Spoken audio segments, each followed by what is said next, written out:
Bismillah rahim. Bien, bande ko bolingo, ba compatriote na bana babasi na mibali bande ko congolais na congolais, le sako na bino nyonso sika uzo yoka biso. Bon, tukuta zuzu mbala mususu awa mbala mususu pour tout ça la vidéo, ma to sala analyse ya makambo zile kana mboka biso. Seulement to regretter mon parce que to sali presque 3 mois, to ça tout le monde a souhaité. On les a dit à la cause moko involontaire na kana biso. C'est là tout ça qui va résoudre des défauts techniques, panne technique et puis sangana ina makambo ya vacances. Boy bino no boy bike été on a porté la saison de vacances, ba tout boulot kende vacances et sangana qui on ça presque 3 mois to kuda zo to remercier quand même nzambe ndinga pesi biso possibilité to kuda zo to lo be makambo zo le kanamboka biso Congo. Entre en photo banda na sengi to observer 1 minute de silence. Pour nous reconnaître ça, biso ba kufi na musu bazana hôpital ba kufi parce que na liwa na mboka biso e koma eloko pamba batu mingi ba kufi na basasina kuna na SDP de pays na Ituri na Beni enfin na kaka ba musu ba kufi na ebola fabriquer to ko lobela makamo si makamo ebola wana parce que ebola les a fabriquer to ko lobela ngo sima mais pour le moment to les kinom ba bu ba so kufi na ebola fabriquer wana basusu bakufi toka zabe nende tonde kwa biso moko autokufa la semaine suka ya sanze lekaki ndeko biso la komo Naomi atiki mo ati akufi na Maroc babomina na Maroc kuna na nord ya Maroc to luki bakambo jusqu'à présent to zina obiete mais de to sengi entre temps que muto za information ya mwana ya atiki to ya soka za en Espagne bia za na Maroc après ko takte biso to zo ça ba démarche tout comme to récupérer mwana wana pas ndeko biso congolaise après tout batu biso bazokufa na xénophobie ezali na Afrique du Sud bazo bakufi batumbi bango bazo bakati bango mitu bazo bongo sauvagement na mabanga ezaka bakokoreka te ba noir nyonso na kati ya noir wana bakongo za na kati donc to kanisa milimo la mususu baza na hôpital baza ko se récupérer ndamba basalisa bango bazonga na bomoyi o mususu bakufi ndamba ya milimo ngo malamu. Allez, 1 minute de silence s'il vous plaît. Merci.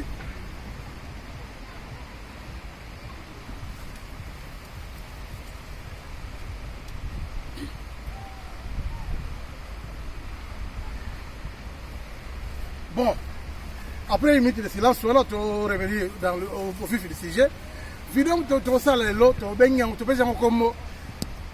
Félix Tshisekedi mwana babote na tembe aumela kate. Engolo to ngitolo bateke Félix Tshisekedi boyo kabisa bien. To ngitolo bateke Félix Tshisekedi mazali mwana abota mana tembe donc aumela te. Non, to ngitolo bande to ngitolo ba concerne Félix Tshisekedi yeba kake mwana babota na tembe aumela kate. Donc, la vidéo on est donc il y a dirigé dans 2 camps. Premier camp visé, quand il y a Félix Tshilombo, Félix Tshisekedi, aux alliés président RDC, le gars était bien obligé. Après deuxième camp, on visé quand il y a population congolaise en général. Donc population congolaise autochtone, on va faire Mboka, la population congolaise, on va faire les bandes Mboka, avec la diaspora, les on va constituer deuxième camp il y a le son la mission. Mais avant toute chose, to banda, to lobana nan. Tokolowana ndeko biso Félix Tshisekedi oza président tokolowana ndeko biso Fayulu oza sala ba lutte ya vérité des urnes tant que ko longa to sait jamais mais nde ayeba déjà to ayeba ngo déjà naba bandu on ba Jean-Pierre Bemba ba tous ba ngo bien que to fait to bien boy Félix Tshilombo na ndeko Félix Tshilombo na nani na Félix Tshilombo tobi ke na ndeko biso Fayulu ke ko associer moko na bino ko associer mutu moko na kati ya triumvirat de mal abengi le 3K ko associer moko na moto be 3K yali K comme Kanambe Hippolyte alias Kabila Jesus Kabila K comme Kamere Vital K comme Kakatumi Moïse Chapwe ko associer moko na kati bisala bino zali benda ezali ko benda malheur ya peuple congolais na mboka na nzoto na bino donc tu sais que chaque fois bon c'est me fait na batwara parce que baza apporter malheur na mboka Congo bona ezali entre baza to signer bon ato principalement to ko loba boina na ndeko Félix Tshilombo ke après Félix Tshisekedi à partir de lelo OCC qu'on se considérait comme si aux alliés écoliers il y a Hippolyte Kanambe na Vital Kamerhe c'est on dit que les gens se considèrent comme aux amants la classe Hippolyte Kanambe na Vidal Kamere. Hippolyte Kanambe si yo les guerres mayele ma classe yo sala dans ma classe ya sala école primaire si ya kututé allez que la école golo ani ataka yo biba na complexe wana il faut Vidal Kamere ko sala l'alliance na été Vidal Kamere alekio mayele azunguluke alekio na intelligence de classe to éviter mais alekio mayele ya mazunguluke to benga mayele ruse na français mayele zunguluke alekio na musika akomemoti musika zimbisi yo ale ya sepele comme donc to seka tout on s'éloigner na yeme so le ko na bingo signer convention na bango au bon que bayo so débarquer na bango exactement mais en tout cas pour le peuple congolais le comment yo tcha rien na quantité oui parce que tout le monde a que banane fait depuis au continent on a pouvoir le 24 janvier 2019 au prêter serment depuis au continent les faits et les gestes aux ça là ils ont comme la kisake vous allez sous envoûtement sous commande il y a batouana Hippolyte Kanambe na Vidal Kamere même Moïse Katumbi pour voir toi na butu ba yokana même so na moi na butu ba yokana donc vous allez sous envoûter na bango tout peut ça mon exemple mon pour tout le bateau mon temps aujourd'hui quand on prêter serment le 24 janvier 2019 au balu ko d'abord balu ko kumisa bele Hippolyte Kanambe ko comme nzambe na yo ko kumisa ko peut ba loge peut que Dieu parvenir ko signer contrat ko signer loi moko ke décret présidentiel moko ke ba pesa 680 000 dollars par mois et à vie type ko lokufa kaliza mongo na batu boni ba travailler boni ba ko zombo wana yo ko pesa mutu moko deuxième cas moyen de déplacement total to lo bango makamon na vidéo mais to lo rapidement to leka déplacement na yo yemu to pour le type de voiture autant nango yemu to pour le ba voiture ya garde no ba autant nango makambo bele yemu avion présidentiel ezali atikele yote yo autant blaka biloko ko pa pamba yi avion présidentiel atinga nango est-ce que ozo bona be normal o mi vendre sika kawana troisième cas logement sika yo sika vendre tant qu'on prête fermement il y a un long président ko yo ko président il fallait que des droits il faut que na parler présidentiel parce que présidentiel il y a tinga wana atinga présidentiel parler présidentiel atinga ba kinga kati kuna donc vai que le ba kamosa na tebe yo abengani yo abike alukelo ba basu mo ka bien monda ko mo kembo kende ko fanda kuna tulobela makamo be kala to bike ndako na ba pesa yo ezali miné donc c'était plein de maison elle est pleine de micros et dans le salon et dans la cuisine et dans la toilette et dans la chambre ici quand voilà donc et pas il y a là que ndako na secret za kana wote même si kala kana nde ona mwasi na Denise Nyakero makambo tubo solaka e kende kinga kati kuna Hippolyte Kanambe azatu na ikuti nango to baki makambo kala leo moni leo ngo ke baden batu ko ko ndimate o mo siko nouvelle bimi kenani serveur ya communication ya République démocratique du Congo et ça na Rwanda là Kigali kuna et pas Kagame siko batu ba ko bi ko ndima fale même makambo tango bi ko bi ko te ba ko ndimate tango bi baki ba liboso tata moko o fanatique ya nani ya IDPS akondi kwa contre-attaquer nani ndeka uzo chambo abike no ayebi science de communication te aka inventer ba iblo ko buzoba siko ba ndela ba lobengo al siko to biko ne bizo nyonso parce que kokola lo baki bondima kite lo baka biloko ndako na ona wa coste kremo ko zakana ngote sa oye ba ngo 4 telo bango to ele rapidement 4 sécurité na yo il faut Hippolyte Kanambe apone la yo yongo loko mona ki ke banani loko vous n'avez jamais eu l'idée que on joue comme président parce que yo bandi ko lutter banda de pardon même bien avant même la mort de Etienne Tshisekedi yo bandi ko lutter comme ba nommer premier ministre parce que tant qu'on va nommer président osala qui même pas na préparation comme président osala biloko préparer biloko comme on dit que la fin justifie les moyens. Donc, comment on a président, oui, mais on place au bandaté. Donc, ce qui est politique, il faut prendre la carotte, c'est vraiment bizarre. Il faut l'avoir,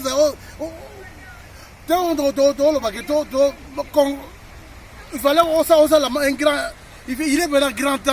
vraiment grand temps, que au Kamata, le bâton de commande entre boko na yo kamata ba politique na mbeka za président pe ki ta pemeni kama Rwanda tia ba ngo pemeni o kamata commande o tia ba o ta vana na ba congolais comme ça mboko kene malam bon d'autre part to va bien que congolais intègre mon côté donc congolais mon côté o zinga mboka na ye aza mon côté akoyi kolinga liwa na yo ou bien échec na yo parce que sinon voilà to comme kindoki qui to souhaiter malheur na yo ya to sala boye to critiquer to sala makambo tu eza pona ko pousa le boso okende boso ko sala mosala malamu ko kamata ngona nenga boso bateke ko kamata nenga mabete to sala parce que critiquer là ko finga de to fingi yo wana mo toki to bali ko finga wana ko malamu mabeme to critiquer ya boso mayele to pesa pe mayele donc viens les grands temps o kamata makambo ya nani après ça sécurité na yo il faut la sécurité la politique nambe abonner la yo bato okengelo yebo da putia bango buto to ke rapidement dikama officier d'ordonnance na yo o pesa yo o que a kokina yo tie pour pas nini pour quelques 4 défauts de pesa rapidement d'abord taille na ye na yo na il va jilo na ye buta différence ya boye ya azo mettre ce qui 1m72 175 yo près de 2 mètres donc ce batake yo makabone ko bozo ya komona na ta osutu kasima o ce ko leka cha leka ki yo point na ye azo peut-être 72 kg 75 kg yo avec plus de 100 kg ça nango ce qui lelo yindi ndenge bataka ki nani ndenge bataka ki Musanto Jean Paul wa babale tiri ko na taka ki abwakele épée donc ce bakamo salami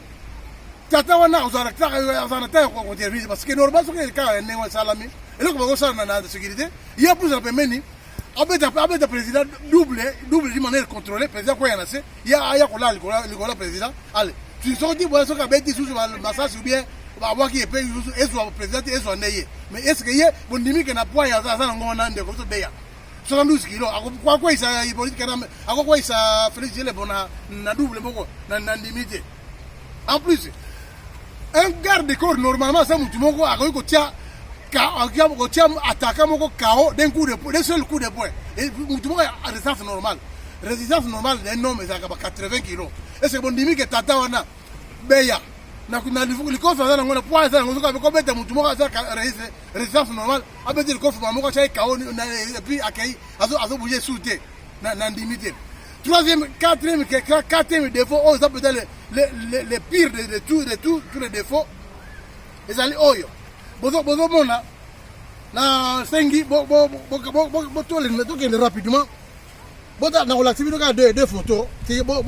mona bino ngo aye première photo pardon bo limi sangai première photo bo mondi yangoyo Félix Chilombo ye wana officier de nasi ye wana bon d'abord distance shika musika ya zali na place ya zali bon différence ya taille na bon ninga zali et puis et là ya la pire des choses bota la tatango bota beya et là ko za ngona maboko et là ko za ngona maboko diplomate malette to le kiwana bota la awa na Kigali ye wana Félix Chilombo ye wana tatango ye wana et donc azanga maboko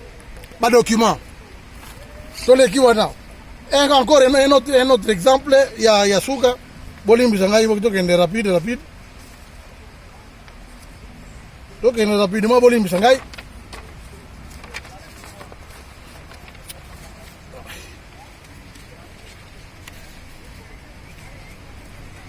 bolimbi sangai mbande ko ke makama mubulu awa boato kene avala troisième exemple to moina photo misatu yango bomona ndeko be yona Chilombo yona botala maboko ndeko biso be ya eloko zango maboko malade donc qu'est-ce que je veux dire par là que na protocole ya ndeko biso Félix Chilombo il n'existe pas eloko babengi division de travail donc division de travail ali mutu na musane spécifique ça la quand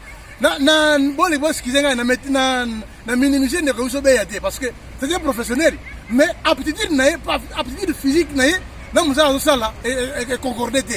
donc il faut pas balu que mutu parce que quand même mutu pesa ki Chilombo moyen le bon avoir exactement voilà et c'est danger parce que l'andaka mikonoso il faut ça ce qu'on appelle division de travail un garde de corps quand ça jamais un chauffeur il y a mon compte un garde de corps quand ça jamais quand ça veut combiner musala na qui garde de corps na ko ça la professeur ya bana ya président un garde de corps quand ça jamais combiner garde musala na garde de corps na musala que ya cuisine ya cuisiner ya président non muta kana na professeur ya kawola ko tebe et pas sur l'homme division de travail exact et maomi pour tout ça parce que azo obéir na ordre ya chilom ya kana muta pesa et ça est un peu difficile enfin comble de malheur todo la suite lo coré comme tu dis que congolais mon côté o intégrer ko linga malheur ya de chilom tu vas voir pas critiquer ko défendre yo pose pas OK n'entela malam parce que nengo zo kende biso congolais tango côté na pouvoir congolais ça c'est là que yo za la mobiki ya Congo mais par comme les malheurs tu ko mona que vous allez voir pas ko détruire encore Congo ba fanatique ya IDPS ba fanatique ya Chilombo ba profiteur ba flatteur ba opportuniste ba pesa ba condamner ngai mais ce que tu allez bien tu comprends que ba ngam to ndazolo eza solo soki soki réussir Chilombo sali malamu tu encourager soki sali mabe tu considères moyen que moment te pour ko critiquer ko bongo les amis to kanisa ngene to ko sala mobiki ya mboka mais vous allez encore porter malheur vous allez utiliser encore mboka na libulu to sala que to peut quelques exemples ba voyage zo ko sala o voyage mongo dans sala à l'étranger moyenne nango za 2 millions 500 000 mais tant qu'on pouvoir tant qu'on peut pouvoir na hypothèque nambe na négociation na bino déjà les 3 premiers mois vous avez effectué 10 voyages 10 voyages, voyage, 2500. Mais 10, ça fait 25 millions. Est-ce que vous avez normal? Si vous avez en Belgique, vous avez 20e voyage en Belgique. Vous avez le monde dans trésor public. Deuxième cas, vous allez causer des embauches à Iboulou. Deuxième cas, les dépenses pour honorer Ebembe. Et bien, il y a président, il y a IDPS, tant qu'on Koufi, et Thierry Tshisekedi. Que son âme réponse un peu. À Koufi, au Dieu, à ça, il d'abord 2 ans en Belgique. Théoriquement, ça dit 2 ans en Belgique. Tout ça, il va faire que foutre ma frère. Deuxièmement, bon, tu regardes théoriquement. Qu'on aurait un statut. Statut, on a écouté 2 500 000 $. Oh, tout ça, le mausolée dans la scellé. Prix d'en combien? 8 millions de $. Donc, 2 millions de plus, oui, ça fait 10 millions et demi. Pour un mouton à Koufi. À part ça, quand on va salir, truc, manicas, mais on salit qu'il y en a politique à Nambe, que oh, boyen na kid. Les gamins, tu le la vidéo, mais les autres trucs à Wana. Parce que eh ben moi que cercle ba yaki nango eh ben Tshisekedi ezaki na eh ben tiene Tshisekedi ezaki na quantité et d'autres ezaki na quantité we bongo malamu to ko développer ngo masima ale ba sali ba dépense wala ko to kunda to ke ko papier wala ko ko na cercle ya pamba près de 5 millions donc vous mona mutu mo akufi alors il faut ça la dépense ya 15 millions mutu akufi bandeko bila bakufa te bila zo kufa mutu akufi bon on dit qu'il y a paiement on aurait na nenga mo ka bien même ba 2000 ba 3000 ba 5000 OK bon tu dis donc à paiement il y a c'est fini tu vends mais bon que 15 millions pour le mutumo akufi mais à quoi ça sert bon on a pas tant ça combien de fois après en plus de troisième cas gouvernance terre à terre yo sanango ozanango osaka gouvernement ko ya gouvernement ko ya terre à terre parce que ça ne va pas rien au moins boka moko le Congo ozobuna na misère boka madani ni to on nomme 65 ministres na ba vice ministre donc 130 faut fouta moko mo ministre azwaka moko mo ni vice ministre abanozwa o kagisi 5 députés nationaux moko ba fouta 108 sénateurs plus ba gouverneur provincial na ba député provincial o ba kizu ba ambassadeur na ba personnel ne fait comme ambassadeur avec futa il faut foutre d'accord ba fonctionnaire kuna na mboka mbongo wana route wapi en fait tozomona sikoyo affaire 15 millions ezokonginda kuna na kini 15 millions ebungi na trésor public tozomona te bato boza oloba kende ngo même vous le président vous avez la main mise dans l'affaire wana. Donc je crois que c'est vrai. L'autre monde la vérité qu'on va sima. À part ça, affaire 84 millions on va gagner la frontière ya Angola. Bato boza oloba fanatique ya IDPS on va oloba. Oh c'est pas vrai. Tango journaliste angolais aye koloba ngo. Sikoyo bakangi minoko. Mais bon loba te. Est-ce que bazo ba Congolais lobi ngo à cause. Oh taza contre Chilombo. Aza muté mabe. Bon est-ce que journaliste angolais wana siko azape Congolais azape muté mabe. Parce que bido boza fanatique. Chilombo tozengi loke c'est Lucas va cesser pour dévaliser ba trésor public parce que moi nous faisons de utiliser les hommes de trésor public peuple congolais doit souffrir peuple congolais doit foutre yo mongo à ce que moi je sache ce qui est de micro si bon contraire votre contraire gars Chilombo n'a jamais été un entrepreneur avant comme comme président Chilombo n'a jamais été un homme d'affaires il n'a jamais été riche. Donc avant d'aller en Belgique parce que azaki bête ba check là kuna to ko landa te oza vie privée na parce que mutamutana besoin ninga ko location na mais tant qu'on comme déjà la présidence il fallait tout d'abord la c'est ce qu'on appelle transparence. Voilà ngai dans le de la présidence avant la présidence patrimoine économique na ngai ezali autant ninga badane ba américain ça là ba français ça là tout ba type voilà zolo ba même bateau ebele balingaka ye te Donald Trump mais aza patrimoine moko osakana te bon yo patrimoine ki ezelo ntango komana eza te ozo mbongo ozwi mbongo ezaka mitango sénégalais aloba yango pesa ni te kebina ba congolais boyebaka te ke boyeba sekira mbongo te mbongo ezali lokola bilanga soki okei ozwi zongizaka mosusu soki okei ozwi soki kaka ozokozwa finalement ekosila mais soki ozwi kona bote mais biso c'est plutôt bango te voilà vous avez dévalé Lucas vous avez dévalisé bien public peuple monde fout siko pardon bande ko biso ya IDPS kama fanatique no sabo ngaba baluka ba grade kuna baluka ba nomination bango ni mwaka mmoja ba biso tamu tia mambe ngaza mtu la mukate ngaza mtu IDPS te ngaza mtu MLC te ngaza mtu encore moins INC parce que wala za ba Rwandais ngaza mtu toza ba Zaire ba Congolais indépendant mais to mo ka komona mo bolango mboka biso sikike za liango to koloba alors devant to koloba bien ninga ba tuba boni ke si Chilombo baza kusala baza kutia mbo kuna azo sika kutia tu ko tia peta makolo te akobi tiraye tira to bengi fidèle biso oyo ke Chilombo mwana mabota na tembe aumela kate po basika soke le gaming kuna baza ko benda finalement aumela te ozo mona yo moko ke conscience na yo eza ko benda singa pa mususu wa non makamosa les bien te mais puisque ko si yaki déjà ba négociation na politique nambe la biki fala ole ko kene ntela bien la biki kene kan ntela mabe bien ko yebi ke ça devant les mabe mais ozo kene ga donc singa eza ko benda ko tengono ipolitique nambe abi ozo tongo ala ko benda singa pa na ye tango ngoni osali o ngasali kamo ya bien pour le peuple congolais no to kana kinengo na te sokeba soko continuer na kobenda azobenda singa soko continuer na kobimisa ale ozongi sima lokola makako ozongi sima kila bana peuple congolais o baza intègre ba ngimboka ngo zoko mona makambo sa izabiyete bana kobenda singa Chilombo zoke ndikuna izandela wala te zonga boye asiba yo doye baso yo okende te yo ba basika comme bele bakobenda ngo to petite to bengi ke mona bota temba humila te donc keba sala attention fanya ngalisho sinon on les pamba bon après ndeko Chilombo yeba ko yeko la pepo ko simeke yeba ka bieke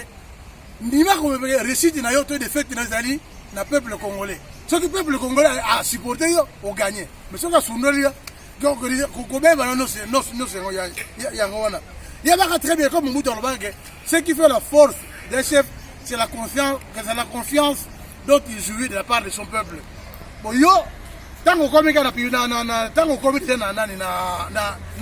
présidence kuna peut-être vraiment on va dire ko kumisa ipo kana on va congolais tout baza kosenga akende na prison afuta masumu ya sala ye komanda akoma modele na yo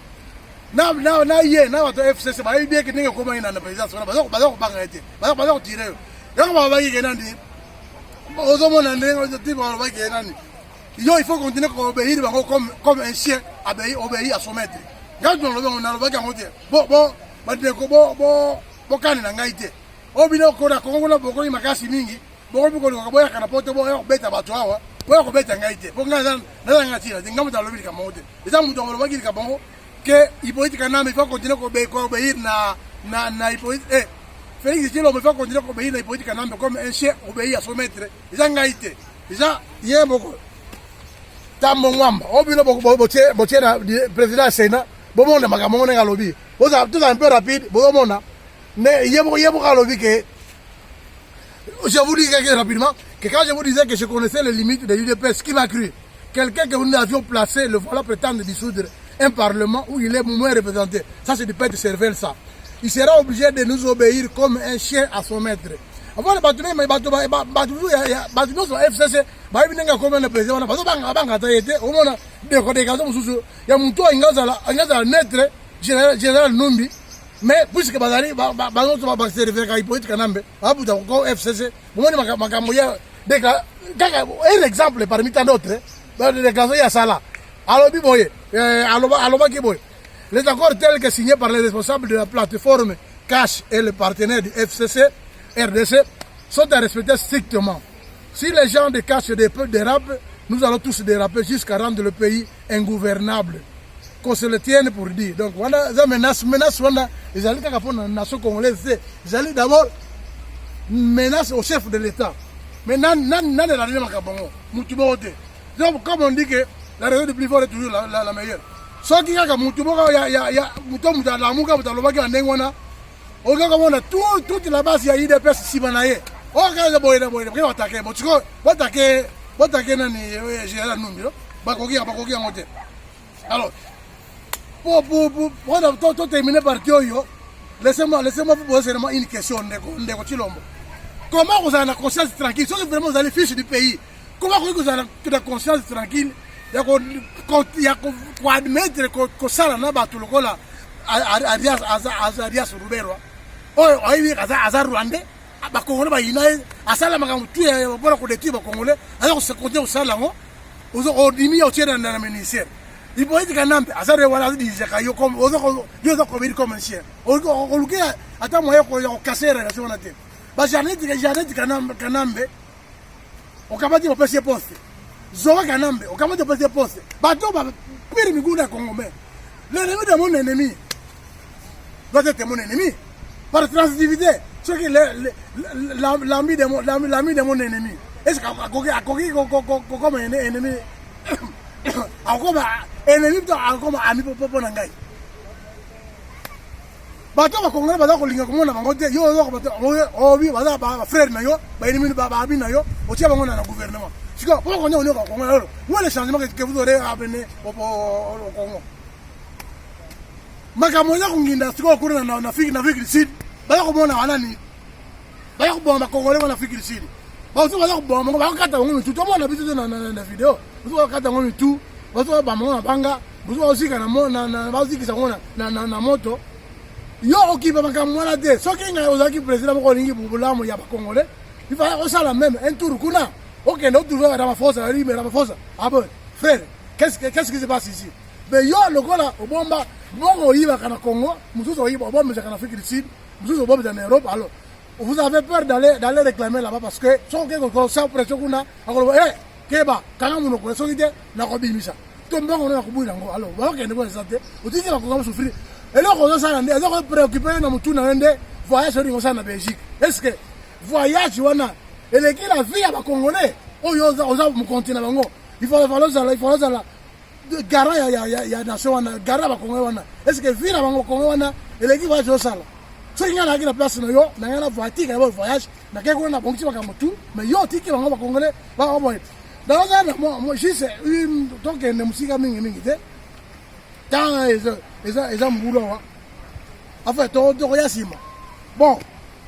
voilà tout ici be bandeko to comme deuxième partie ya le sol ya le sol lelo to critiquer pas mingi ndeko Félix Tshilombo, mais il suffit de critiquer seulement. Il suffit pour critiquer pour la seconde ligne muninga na azan ndeko le critiquer pour possible malamu ko ba conseil, ba proposition, ba solution pour le problème wazana ngo. Donc yango to za tiko biso na ba solution to pesa Tshilombo pour na biso ba congolais. Ezali ba il y a deux camps. Les Congolais ont besoin de mboka et l'autre basengi. Les Congolais libanda et l'autre basengi. Donc, tout d'abord interdépendance au Sénégal entre le président Félix et la population congolaise. Le président Félix d'un côté, la population congolaise il y a mboka. Le président Félix d'un côté, la population il y a libanda mboka et diaspora. Veut interdépendance et ça là. Donc, il y a besoin de biso. Biso tu as besoin d'aller. Au monde. Donc, il y a un rôle. Alors, donc, justement, avant tout, la solution, d'accord. Donc, tu vas bien la faire que tout le monde dit que Linga, tout est d'accord, tout est d'accord, donc, tout le monde dit Linga, si tu l'as échoué,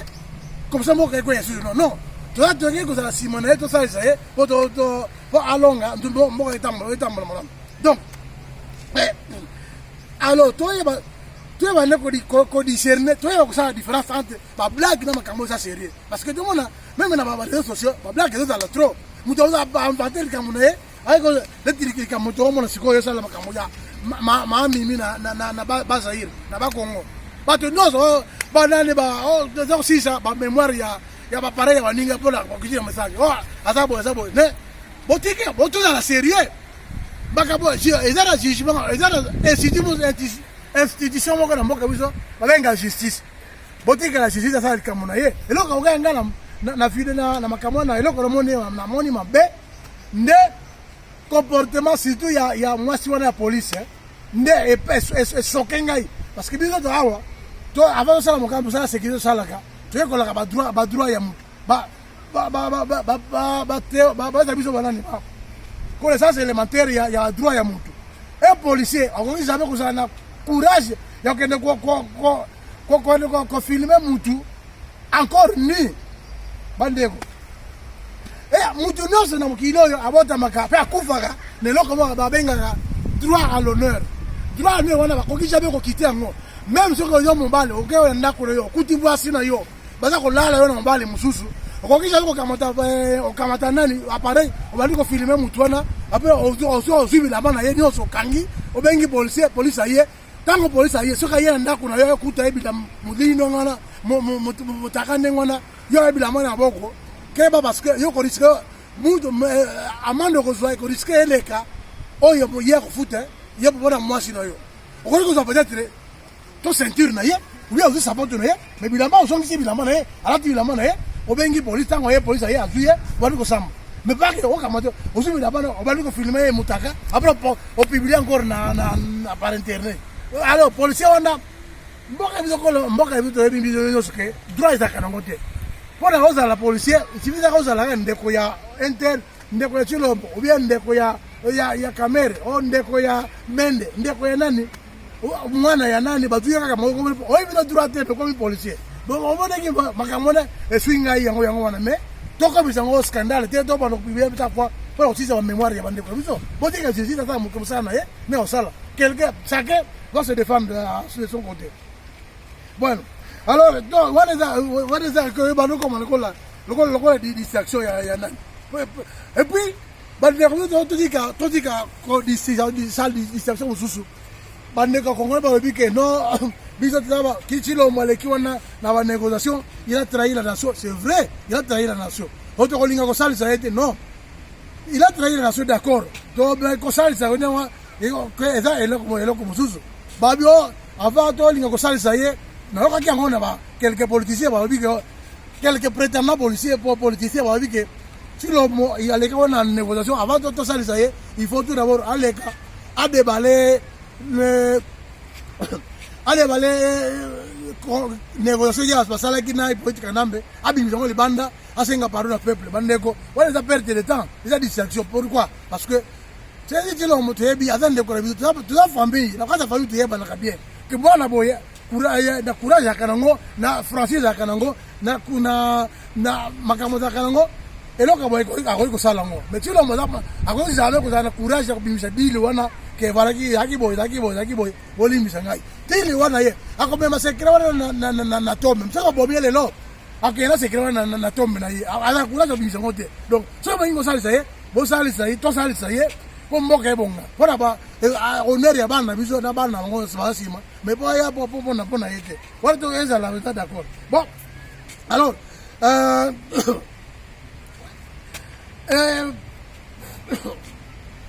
makambo za biso bana ebola na wazo ba ebola na wese kuna na esa ko kuna na ba vaccine ngo soki to lakina mboka denga na mona ki soki lakina mboka deko sala batu wana bazo sala ba vaccine ya ebola baudi de bana ba sala vaccine bo mano mutite lokola bango amoni ke eza pena vrai ba ebola za malade wala ko tuna la groupe batu mo bozu kweli batu wana vaccine bozu batu ba vacciner batu bozu ba kaka ba soki ba firi ba za kati wana bozu ba serenge bozu kisi wana bazo tobola ba congolais bo vacciner ba kope bo komona ndenga maloki moko ba leka ba tungiza bino pamba ke bo ke ne vaccine bo ke ne ba taboma bo ke ne vaccine ba ko sabino bo so ba zo konja ko sa ba vaccine wana bo sa lingomba bo bimela centre moko ba sa ba vaccine bo buili bango na ba firme bo buili bango bo tula kisi wana ba tobola ba congolais bo bibina ba ta vacciner bino bo bino to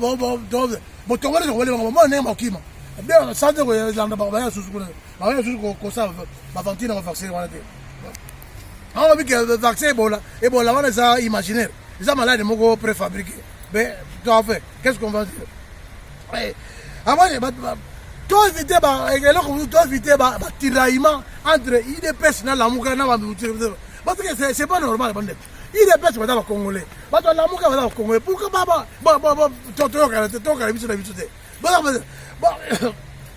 bato ide bato balinga bato Lamuka balinga verse tout le monde dernièrement na monaki na toka ki quelquefois bato ide bato critiquer bato bolo Martin Fayulu akende ki kotika akende uluka musala e pa Félix Chilombo akende kotika curriculum na ye atiko ko biso na Jean-Pierre Bemba Jean-Pierre Bemba akende kotika curriculum na ye na e pa na présidence kuna e pa Chilombo aluka musala mais où est le mal Fayulu aza congolais Jean-Pierre Bemba aza congolais soki akonti na gouvernement congolais où est le mal kapo za bato Lamuka nde mutu bakonti likolo na baza na toi ko dixième mboka te mboka etambola ndenge nini puto ndimaka existence ya deux forces wana eza ya nini force moko ya force ya gouvernement puis force ya opposition il faut force gouvernante ezala force ya opposition mpe ezala komisa mboka etambola malamu botika mitema na bena bino ya otaka basongisongi pamba et puis moye babieke bareseau sociaux wana na bato PPRD bato FCC bato Rwanda biso bakota la kati on peut ko diviser biso tant biso le ko bien anga bakota la kati wa biso faut tout dans la maman alors si quand on kele musika mingi te to bike bona ba congolais to bike ba ko za mboka ba bike Chilombo président Chilombo eloko to sengi yo kaka luka ba yo reni ba zala entouré ba congolais au travers ba congolais pire luka ba congolais ba zo libanda ya mboka la diaspora bengi za ngona kati luka ba congolais ba za kati ya mboka buzu o mo debike ils sont capables de cela bituna ngo ba ko sala quelque chose bengi za ngona kati to ko lo ba lokola quelque to ko pesa exemple lokola wanani ndeko Martin Fayulu azara kuna ko kamata uka ndeko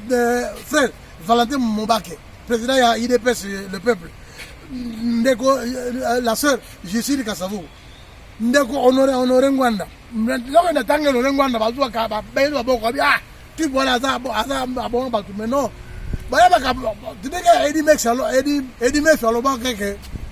ba yeba to yeba ka valere loko uzanga ndako soke ebungi ndeko honoré Ngwanda za mutu moko tolobela makamone kala pe to repart tout aza très important o ko benga ye ako salisa après ça moyenne après ça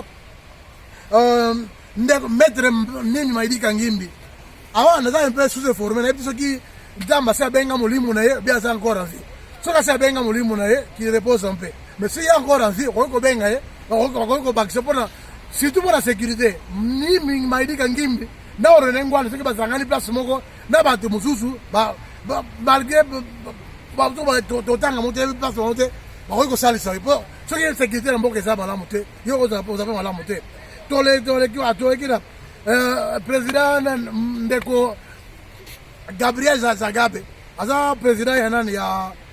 mouvement moko abengaka initiative de rêve congolais et une nouvelle génération tomoni tata wana totanga baevre misala biloko na ye tomoni kaza baide moko abie akoki koede yo après tomoni docteur Mukwege Denis Mukwege passer confort c'est pas parce qu'il y a mutu ya religion ke akoki kosunga yo te non religion na politique ko tamba risika moko parce que ba ko défendre la vérité nyonso ibale ne ko bisa Marceline Mido Marceline wana avanda na Grande Bretagne mais quoi que ata ko na mboka ko ko luka facilement to ni banaliza salaka ko ko porter quelque loko ya positif na makamo na yo ndeko Gabriel Mokia aza ko na mboka batu bi baloba Gabriel Mokia aza Britannia aza ko salaka aza ko réclamer ka banda ko na ye na au niveau de comme nango sikoyo face à Rwanda na bakola ba Uganda ba Burundi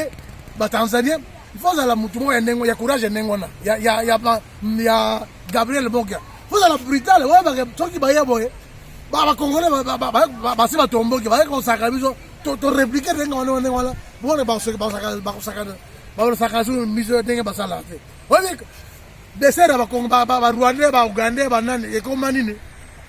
ba Congolais donc parce que kolia biloko ngo ko seka ala taba ko ngaba sakibo taba sakibo taba bazo respecter mutu lokola Jeannette Kanambe mutu ayebina ze eloko moto bazo respecter mutu lokola zoaka ala biloko ngo bazo seka asoki mu kande zali et ko porter quelque chose de bien to continue de ko Timothy Chambo asala banalite moko bien Mathieu Irunga ndeko Dosta azareka kuna mboka boko benga Colonel Oscar Pasteur Bakole Eric Apende ndeko John Chibango Jean-Pierre Bemba président Jean-Pierre Bemba webi ningo sika uzila yaya nanga ya benga na Londres abenga professeur Chakuda asa ba hizi boko bien dobi ke ba tumso tangia ba militaire te ba politicien peut-être mais ba hizi ba sala ka ba ko pesa ba ide muso bien osala eloko bien luka moyen bengisa ngo bengisi bongo ko za bem adure za to bengi to baluki biso na bandeko to tangiawa ba Jean-Pierre Bemba ba Kijisiri Kasavu ba o tangiawa que s'il arrivait que nani président Tshisekedi abengi bimo ko sala ye bo sala na ye boyebi ke ekozala ezala facilité na mituna bino ba mona ke ye ba bengi ba nommer azawana par négociation il a trahi la nation biso ba intégrer to que nous ça na été bandeko bobeta mitu 77 fois avant boke ne wana et c'est pour ça là on se pose ça bengo boke sala bokende ngana fikire bino bokende kaka pona honneur bino mais sinon pona honneur ya mboka pona honneur ya bana obaza sima na biso pona honneur ya bana oba ya sima bana na biso bokende ko taverne parce que tire pas mais balobaka na sport que sera adversaire ce qu'on dit que le musique a commandé le pas même jouer ba sport nyonso ce qu'on a pembeni o kangaye ce qu'on va ni pembeni ya Tshisekedi boko yeba ba point faible na ye boko bona ba défaut ne pas ali boko linga boko corriger pour mboko kede ce qu'on linga corriger te vous avez tout le temps dire muzuzu bo senga ta ba élection anticipée et ça mboka belé mboka to biso to vendre par exemple en Espagne ça a plus de 2 fois depuis 2010 on yango 2 fois ba sali élection anticipée ba to boko makam bomo eloko wana pour honneur bomo yango pour honneur te bomo nango lokola ba de ko ba yombe na baza hi ba lo ba oke préfère bongo za kuna keke ba bike puta ibela waku kedika yotsudi donc ndeko na yo ingolo ke ndeko so ka beli azoki pota munene mboya pota aswanya ngo biete pota wana e ba lumba solo ezo biza solo soko kibiye oyo ka solo wana te uzakulaja usali sayete biso ko vandi pembeni oyo ka solo wana obi ndeko na zo mona pasi tika na me wana hospital obi bizi bongo okay obembo moni donc les Congo est malade pour le moment boka matama nomination Tshisekedi comme un mal bon considéré comme un mal nécessaire voilà qui mal, bon complet na mal, voilà comme ça, bon moyen pour détourner mal, voilà, et que donc il y a un négatif. Ça vous connaissez au Kiba, bon vacciner Nicolo, il y a des sites, il y a des clés en boca. Bon quand il y a bon ça fait mal, vraiment ça fait mal. Bon il m'a dit que mutu ko la valate mu baki. Na ebi denga raisonnaka. Andi mutu ko la onore ngwanda. Na ebi denga raisonnaka. Andi ma ke no sala mais Félix Tshilombo, vous allez président. Vous allez chef de négociation. Il y a diplomatie. Utilisez vos moyens tout na poder na pouvoir na yo. Solo na bango convaincre bango ba ça na yo. Comme ça pour que de malam. Parce qu'après tout, il y a négocier ça là qui. Ce qui Tshilombo ça là peut-être que il y a encore après le 30 décembre 2018. Makina ingata la suite en Belé na mboka kuna. Mais il a trahi la nation d'accord. Tout condamné mais bon considérons comme un mal nécessaire. Donc comme ça donc il dit. Alors donc c'est bien vers la fête au bique. Voilà pour alors tu sais la Félix Tshilombo pour la population congolaise on ça kata mboka. Et tu sais quelque makamboka ka pour mboka iko kubunga a faveur na bongo ba bénéficier na ngo ba bénéficier na nini wala pour ngo. Tu vois les besoins que bengi za balande ko congolais ba za wala pembe. To ba seconde. Ya bi balé to lo babui abe bobo sikengai na bona mboka à part ko bengi za bande ko ngaba no sala boye autoriser pe libéraliser ba établissement ya ba comptoir ya ba vente na achat ba minere na mboka na biso. Pourquoi? Parce que bande ko congolais ba za courage ba kenda ba tibula ba minere ba kenda ma comptoir ba teka ngo pas que bazo kambongo ya chinois ba tiboli ba chinois bazui bafuta ngo mike batu boli babonga na tango mutu na nzela chikapa na nzela bujimai na nzela ya lokapa parce que baloke ya timo la diamant ngo ba ye bateki bazui mbongo abibale bi ah tu dois vivre quand même parce que pour le moment c'est pas le cas autoriser construire ba comptoir libéraliser yango bakongole bakeyoteka batimu na bango na boko bakeyoteka bazwa bongo ya koleka ko balibane bafuta bango basinois bafuta bango na barwanda bango sala biloko kuna. Alors c'est yeba ko traiter d'égal à égal na investisseur ceux qui pas dans lo banane combien considère jamais inférieur na bango que bango ba dicter loi na bango non. Sauf que on a pas exemple, il y a compagnie Nokia, ou bien compagnie Vodafone, ailleurs, n'a que ça ma minéré, n'a que ça ma ordinateur, n'a que ça là-bas, le téléphone. Ah bon, au lieu qu'on ait là.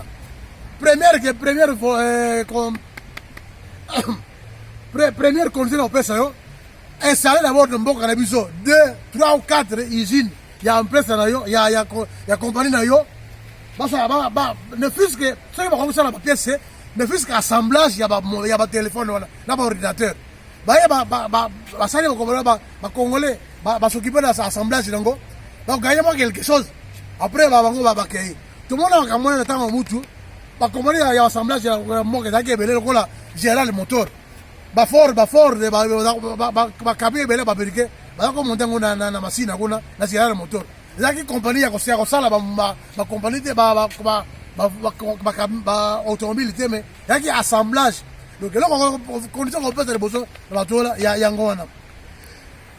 to leki en plus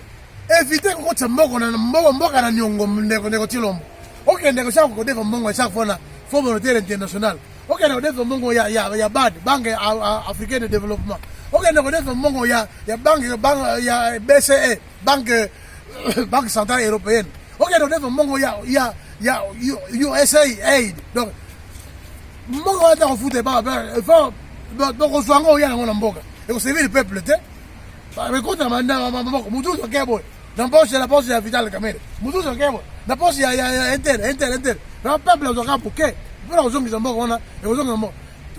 peuple doit ozongisa mboko to ko to beka ko sala mboka na mbongo ta mo mboka na biso mboka biso zaki mbongo te et loko zangi mboka na biso nde organisation parce que il manque de discipline sur les hommes politiques nenga ba na lo ko na kala ke oui bien que l'homme congolais politicien congolais c'est là capable de prostituer jusqu'à sa propre mère à cause de l'argent ou à cause de la politique, de positionnement. À cause de n'importe quoi. Beaucoup de gens qui m'ont dit, regarde moi la matete. Je pose exemple. Regarde moi la matete. Ce que tu as bien, moi je vais vous dire matete wana. Par moi, ce que tu m'as dit, tu m'as ordre, bah si ma tête. Moi je vais vous dire wana, par moi, quand on laisse ça, toute une sous-région, par exemple la sous-région le Molia Lukunga, on connaît bongo wana, puis vous pouvez tirer. Moi je vais dans la zone ya Gombe. Ce qui va trouver la discipline, la politicien discipliné, ordonné. Bazo mbongo wana batu chango wana bien mbongo bima na Gombe par mois et que laisse capitale bimba par mois et puis mbongo vous peut étiqueter le boubachi vous chama vous to lo bate mouvement to lo bate mais et le rezangende discipline chez les hommes congolais le politicien le tchabo d'ordre na ndengwana ko bona OK ko mbongo ko zimiza mbongo na nyongote OK na fond monétaire un américain un impérialiste disons même européen. Ce qu'on appelle le à gauche, il vient récupérer par la droite. Donc c'est pas la peine. Mais là, on a bon temps, après, pour la sécurité du peuple congolais, et là, on s'est boyé. Tout ça, que Banda Lelo organisé numéro gratuit pour la police. Donc, tu as encore numéro gratuit, on me dit qu'on se utiliser pour la police. Au cas où un Congolais qui est tambola, on a la unité ya téléphone était pour benga mutu mais ni kama ezuie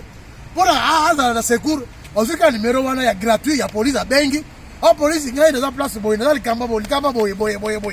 police na dans même temps so on déjà kuna da pere taba ko bana bazuie donc numéro wana isa très to mona kako et bien que ça va te bele bien il dit que to sali donc kuna pourquoi pas ezala ba te ba produire ba matière. Oui, c'est quand je disais pour le téléphone, tout ça dépourvu, c'est pas normal. Ça les a, bon, alors voilà, c'est fini. Donc il y a de faire la fin. Pour la Congolais, on va aller Banda, Yamboka, Congolais diaspora, interdépendance na biso et ça. Donc, aide na biso na Chilombo. Aide Chilombo, et pas la biso et ça nini. Ça dans c'est nettoyer quelques cas et qu'on consistait par exemple dans le premier cas que tout ça on nettoyait l'aéroport d'Angil on nettoyait les parasites qui sont dans l'aéroport d'Angil et ils ont dit que ils ont sorti de diaspora ok na voyagé dans Mboka akenda akoma na patron on dit pas toi on va dire yaka pesa malete na memelo na lection nga chobo pesa mukanda na betelo visa kuna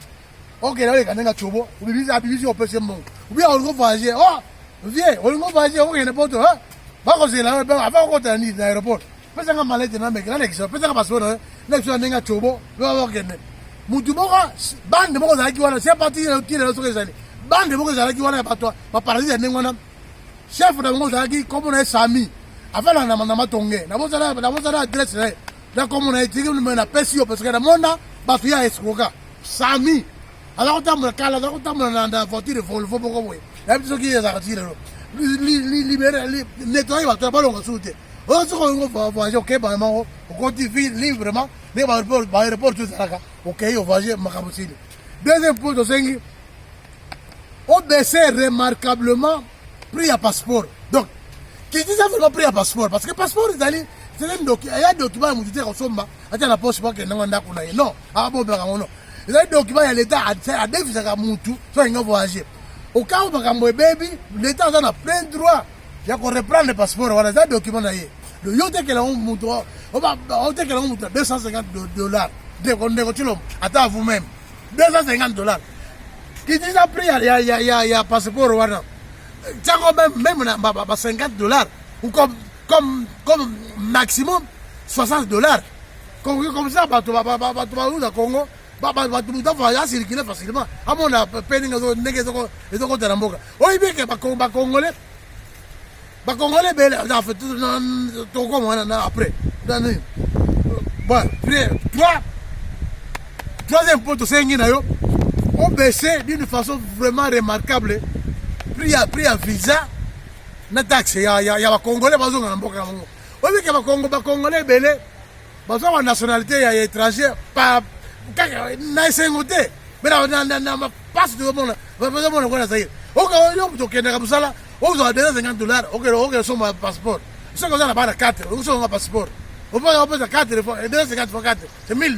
salaire na yo ya santa bon so bi on continue on continue au 5 nationalité pas vendre on est en Europe par exemple na Espagne na France na Belgique na Allemagne na Italie passeport ils allaient 20 euros presque $20 yo comment bilo kana ngona passe ngona on kozaka ko senga nationalité comment le tu on passe studio ko le senga nationalité tu ko pozo ngana mboka na ko kende ba pusi ka ça taxe belé pas visa belé qui ça visa wana chako tana atana $5 pour toi pour ko ngona facilité ya kota et ko na mboka quatrième 4 5 pour la diaspora ou accorder 2 ou 3 années ya quota na service douanier ingolo banini que kamata signer mobeko soit que soit mobeko bien et pendant 3 ou 4 ans autorisé ba congolais diaspora que ba kota na biloko na mboka kuna ça ko futa taxe élevée o kiti la ngo ceux qui moyen zali l'exemple ba le ka offert pendant 2 ou 3 ans ceux qui moyen offert exactement bon ba ta futa za buke ata mo 10% on va futa sikoyo balenga ba kote biloko ko bona ke ba soko sali ngona ba awana poto ko senga pardon ko senga crédit ça ndenga difficile ko ndenga ko mboka te ko senga 10000 pa pesio so ba condition ezali bien 10000 15000 20000 30000 ko sala dit ba pesa yo mais mongo wana il faut produire ce qui est produit kuna te lobi ko sala dit boto le ndako boto le bakabo ba boto le na bilamba olata alors so que na mboka kuna bikiza bon facilité tâche na ba diaspora qui dit ça taxe qui dit ça visa qui dit ça nan qui dit ça passeport comment que beaucoup de temps malam je dis na le midi Cameroun ngona a conséquence de cause parce que kana muna mboka kwa Sénégal na muna Cameroun salama na Sénégal des am Sénégal etambola Sénégal alisa kwa ka boko ka nguba etambola na tourisme muke mais bato ya diaspora ya Sénégal na libanda basala bakamba beko na mboka to tango mingi tepe to tango zole ko to kene noki donc so ki osai biloko ngona okomona ke nini mboka etambola ba diaspora ba créer ba préciser moyen d'entreprise comment ebele ko big ça on est que congolais belé bon to ole ke congolais qui n'est pas libanais vous a foutu à sali ça ya d'abord banda lundi dimanche a foutu mbongo ya misérable ceux qui congolais ailleurs la diaspora que a monter moi petite entreprise na yekona azu 3 4 5 6 bande ko congolais a foutu ngo ndenga ba libanais te mboka etambola malam joie de wala ceux qui tenter expérience wana so que ça 3 ans 4 ans et que produit te négocier lobo dans je m'offre victime ko ya ko luka ngai ko luka musika mo itana Espagne o ya luka na Espagne zuinga okena o jizengai bo ngai na nei makamano zolo ah ba to balo mande ko to balo que ne ver la suka to vi que to yeba kozala biso ba congolais to yeba kozala ko del jouer missile ya monstre ya 3 têtes on va rendre aussi biso mboka te biso na mboka to yo kana to sangana to sangana bagide to boma monstre wana monstre 3 têtes to les anini tête ya liboso babobi scolarité ya mboka babobi éducation ya mboka parce que mboka soki on m'instruit bazate mboka ko sala ngo sakala ngo ndenge biko bolingi après ça deuxième tête ba Rwanda na ba Uganda na bande ko ba s'approprier monopole ya mbongo na mboka donc mbongo ndio zeko mbongo na mbongo banga pesa kabino ato boni que so to uzana rien tu vas dans tirer musala boy même ko trahir maman na yo ko sala ngo parce que uzana libu faut elia so uzana mbongo te to banka mo be ko na mbongo ezali lié sur la corruption parce que corruption va dire ayo corrompre n'importe comment so yo kali bien bakamo sambole bien na mboka bien ko sise sute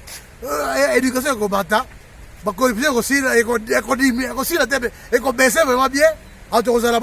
mo malam et c'est ngende volonté à congolais na volonté na biso to ka bien na bande ko to dika ba ko bomana ka biso na biso pa papa o kuna za muta idps o bi ko la muka to ko yo ka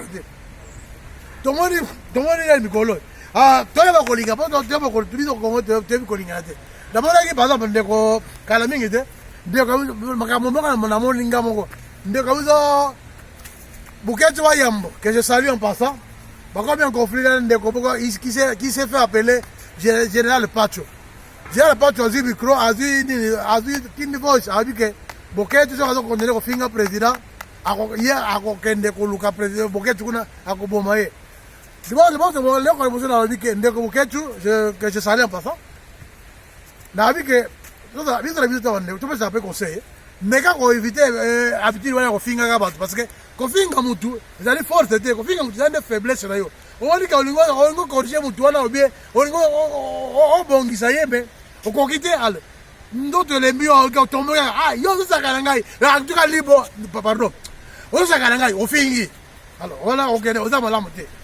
luka maluta na reflet na maîtrise de soi o finga mingi te pesa ne conseil critiquer mutu mais éviter ko finga donc ndeko wana qui j'ai pas trop dit que so Buketu dit qu'on finga président qu'on finga Tshilombo te président Félix Tshisekedi akeno bomaye ndeko Pacho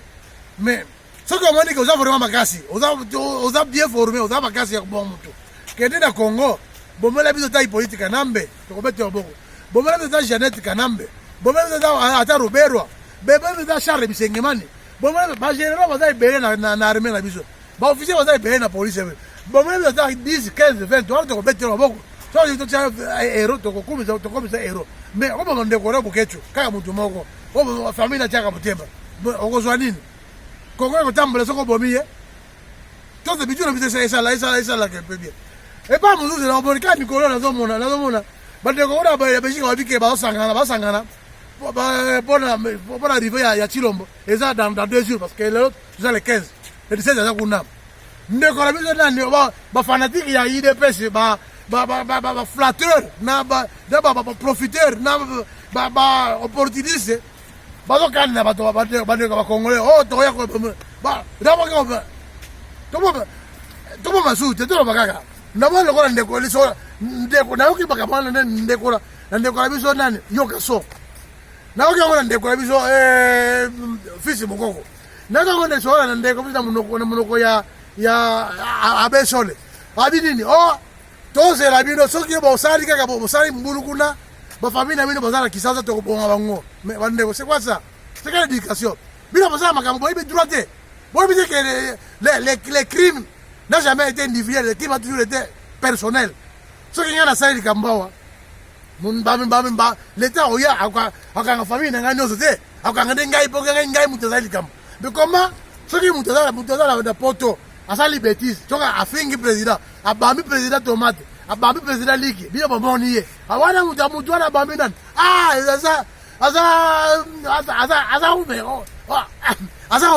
Omer Ngoyi ave Ngoyi te parce que ouais écoute ça Omer Ngoyi abambi président liki bon tout le famille na toke no bare bongo mais osale nini banani baba Rwanda baza kuna comme ça za malamu. Les crimes sont individuels. Les crimes, vous avez un crime, vous avez une punition, la crime, oh, il y a ça, famille n'a été. Biso badane. Ya, na bi bon, na bon mité. Ndeko la biso nani, ndeko la biso yoka son. Ndeko la biso fils mukoko. Ndeko la biso abesole. Boluka ngai te ngai, nazanga makasi te. Bomo ni ngenga konda. Nazanga ndoto mike. Lokona ndeko nazanga ndoto muke, lokona ndeko desert. Bobo ngai te bo mangai. Parce que ngai nazanga bo makasi bo ngaba. Boluka bato ba nene. Bobo mongo, bobo tala. Ba général bele ko ba biso bobo. Bobo mongo. Bo ngai na pela botama. Na bi nga bete le confite. O mo ndoto nga nenge sale. Na konda ngai. Boluka ngai te me, boluka ba sala badeka na ba ya buso bate. Ke bato bazali ku. Soki mutu ba bima ba. Ai longa ozo lo vino boza makasi. Bozo lo bo soulèvement populaire. Kabi bo Kagame yaki kuna pokona na soi-disant enterrement ya Félix Tshisekedi. Ti bobe zeri mboko. Nani azwaki dana bino ayo. Nani fisi mukoko to nani to yoka soda. Nani azwaki courage ukamata même liki to tomate abamba Kagame nenge osala ke na Londres. Bobo nenge osala à Londres te. Donc 2017 je crois. Yaki visite na Londres. babamaki babiloko azwaki biloko ekokai na ye te babimaki na nzela nsima bomona nini azalaki te bino boyelaki te bobetiaka boko bino nyonso na bato ye te mpe sobetiaka boko alo sikoyo bakami makambo mosusu bokobisa motu tokobeta ye makambo mosusu eza kobileka utani makambo ozo oleka na afrique du sud bakongolais bomoni ndenge